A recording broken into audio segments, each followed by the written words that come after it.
Shalom, selamat pagi. Selamat menikmati hari baru, hari karunia Tuhan hari ini. Hari Senin tanggal 17 November 2025. Dari Bukit Sion saya menyapa ibu bapa, saudara-saudaraku dan kekasih-kekasih yang dikasihi dalam Kristus Yesus. Sebelum kita memulai aktivitas kita akan membaca, mendengarkan dan merenungkan firman Tuhan sesuai dengan renungan harian gereja atau raja dari kitab Efesus pasal 4 ayat 25 sampai dengan ayatnya yang ke-30. Sebelum kita membaca dan mendengarkan firman Tuhan, mari kita minta kekuatan di dalam doa. Kita berdoa. Terima kasih Tuhan, Engkau sudah membangunkan kami dengan tubuh yang sehat. Kami akan memulai aktivitas kami, pekerjaan kami hari ini. Kami mendasarinya dengan membaca, mendengarkan, dan merenungkan firman-Mu. Ya Roh Kudus, kuasai kami, agar firman-Mu ini dapat tinggal dan diam di dalam hati kami, agar kami hidup oleh firman-Mu. Bersabdalah Tuhan, karena kami anak-anak-Mu telah siap mendengarkan. Di dalam Kristus kami berdoa dan bermohon kepadamu. Amin. Efesus pasal 4 ayat 25 sampai dengan ayatnya yang ke-30. Firman Tuhan demikian. Karena itu, buanglah dusta dan berkatalah benar seorang kepada yang lain, karena kita adalah sesama anggota. Apabila kamu menjadi marah, janganlah kamu berbuat dosa, janganlah matahari terbenam sebelum padam amarahmu, dan janganlah beri kesempatan kepada iblis. Orang yang mencuri, janganlah ia mencuri lagi, tetapi baiklah ia bekerja keras dan melakukan pekerjaan yang baik dengan tangannya sendiri, supaya ia dapat membagikan sesuatu kepada orang yang berkekurangan. Janganlah ada perkataan kotor keluar dari mulutmu, tetapi pakailah perkataan yang baik untuk membangun di mana perlu, supaya mereka yang mendengarnya beroleh kasih karunia. Dan janganlah kamu mendukakan Roh Kudus Allah yang telah memeteraikan kamu menjelang hari penyelamatan. Ibu bapa, saudara-saudara yang dikasihi di dalam Kristus Yesus, dari bacaan ini saya memberi tema membuang yang lama. Membuang yang lama.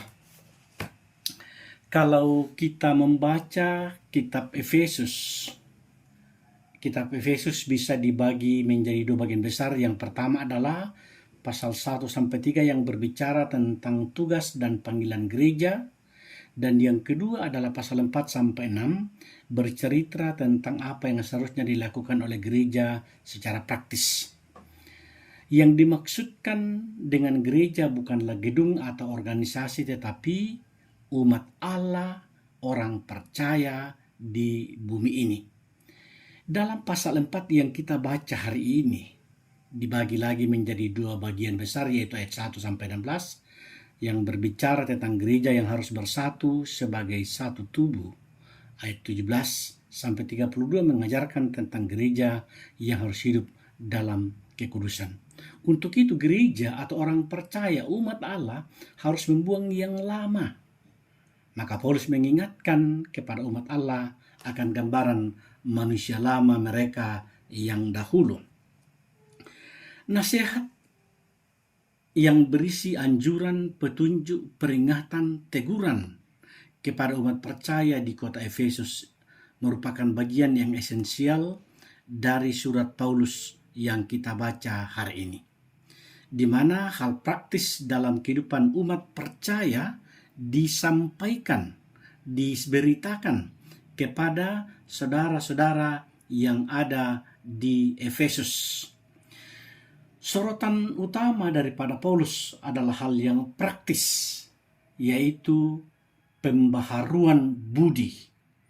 Pembaharuan itu punya tanda yang luar biasa, yaitu bukan sekedar tidak berbuat yang jahat, tidak suka berbuat dosa. Dalam ayat 25-30 dikatakan bahwa mereka bukan saja harus membuang yang lama, yang jahat, akan tetapi melakukan yang baru, yang baik, yang berkenan kepada Allah. Membuang dusta harus diikuti dengan berkata yang benar. Marah bukan hanya tidak berbuat dosa, akan tetapi harus menguasai amarah. Itu sedemikian rupa dan tidak dikuasai oleh amarah itu berlarut-larut. Ungkapan Paulus yang dikutip dari Mazmur 5 ayat 24 mengingatkan orang yang marah supaya tidak menyimpan amarahnya sampai esok hari. Aristoteles mengatakan semua orang dapat menjadi marah, itu mudah.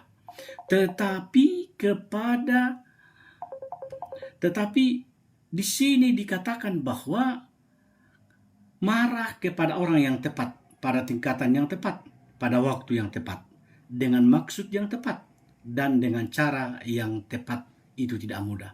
Yang dulunya suka mencuri bukan hanya sekarang tidak mencuri lagi, tetapi mau melakukan pekerjaan yang baik dengan tangannya sendiri, supaya dapat membagikan sesuatu kepada orang yang berkekurangan. Inilah tanda orang yang sungguh-sungguh sudah diperbarui hatinya.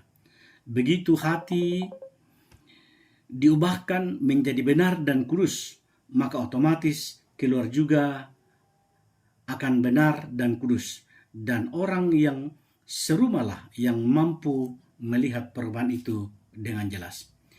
Kalau misalnya suami pemarah yang belum diubahkan hatinya, mudah sekali berkata bahwa memang dia sudah begitu dari dulunya. Istri dan anak-anaknya ya harus dia terima apa adanya. Ini kelihatan sangat-sangat manusia sekali. Tetapi ini menunjukkan bahwa hati itu memang belum berubah. Bukankah aspek dari buah Roh Kudus adalah kesabaran dan kelemah lembutan? Dalam Galatia 5 ya. Orang yang sudah diubahkan hatinya seharusnya tidak mendukakan Roh Allah. Dan buah Roh Kudus seharusnya terlihat dalam perubahan hidupnya. Kalau tidak ada buah Roh Kudus, bukankah itu menunjukkan tidak adanya Roh Kudus dalam hidupnya? Karena itu, mari kita mengevaluasi diri kita masing-masing dan berani melibatkan orang-orang serumah kita untuk ikut menilai kita. Apakah saya sudah berubah? Apakah saya sungguh-sungguh berubah? Apakah saya sungguh-sungguh bertobat? Apakah hati saya sudah benar-benar diubahkan atau belum? Adakah perubahan yang dapat dilihat oleh anggota keluarga kita yang lain? Ibu bapa, saudara-saudara, menjadi manusia baru di dalam Kristus semestinya menjadi identitas dari umat Allah hingga masa kini. Semua dapat terlihat dengan jelas, ibarat berada di sebuah labirin kaca, di mana setiap sudut ditampilkan dengan jelas dan setiap orang dapat melihatnya. Dorongan identitas ini juga disampaikan oleh Yesus kepada orang yang mengikut Dia. Demikianlah hendaknya terangmu bercahaya di depan orang, supaya mereka melihat perbuatanmu yang baik dan memuliakan Bapamu yang di surga.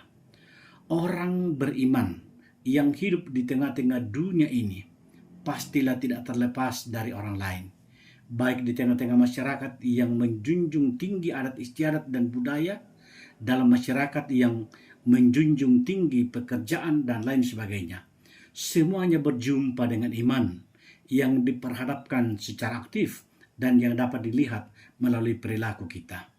Pertanyaan bagi kita adalah, apakah kehidupan keagamaan saya, kehidupan keagamaan kita menunjukkan kita sebagai manusia baru di dalam Kristus, ataukah kehidupan spiritual keagamaan kita tidak memiliki dampak yang membangun bagi orang lain dan bagi orang di sekitar kita?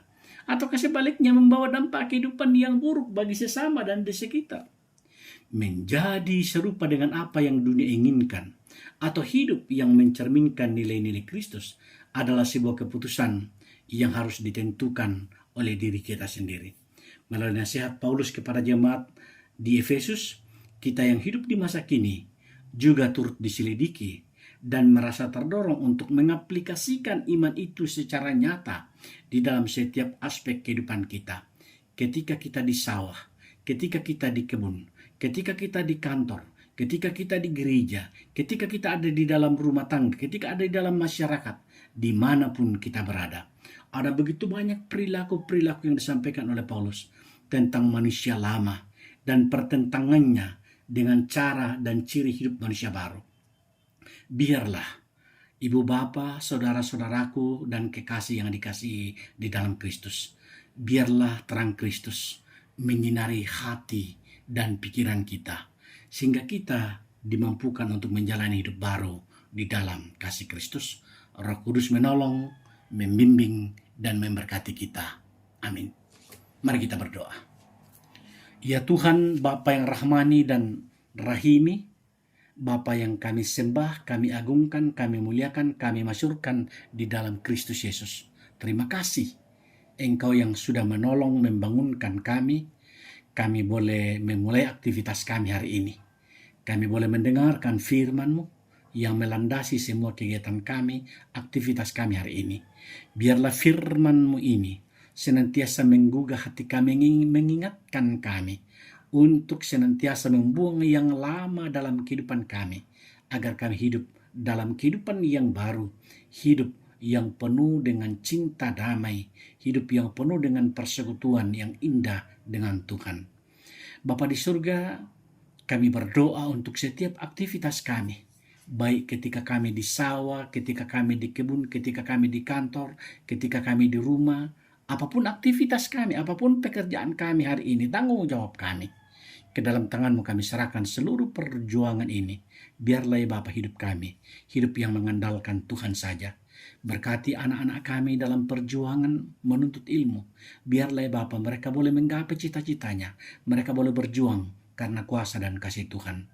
Pemerintah kami dari tingkat pusat sampai ke tingkat yang paling bawah, tingkat rumah tangga, Tuhan menolong dan mengasihi kami. Biarlah ya Bapa kami menjadi saluran berkat-Mu untuk kemuliaan bagi nama Tuhan. Ampunkan salah dan dosa kami, dengarkan doa kami. Kami meminta pertolongan dan pengasihan-Mu. Kami bersyukur kepadamu. Di dalam Kristus kami berdoa. Amin. Ya, Ibu Bapa, semoga dalam keadaan sehat, karena Tuhan senantiasa menolong, membimbing, dan memberkati kita. Amin.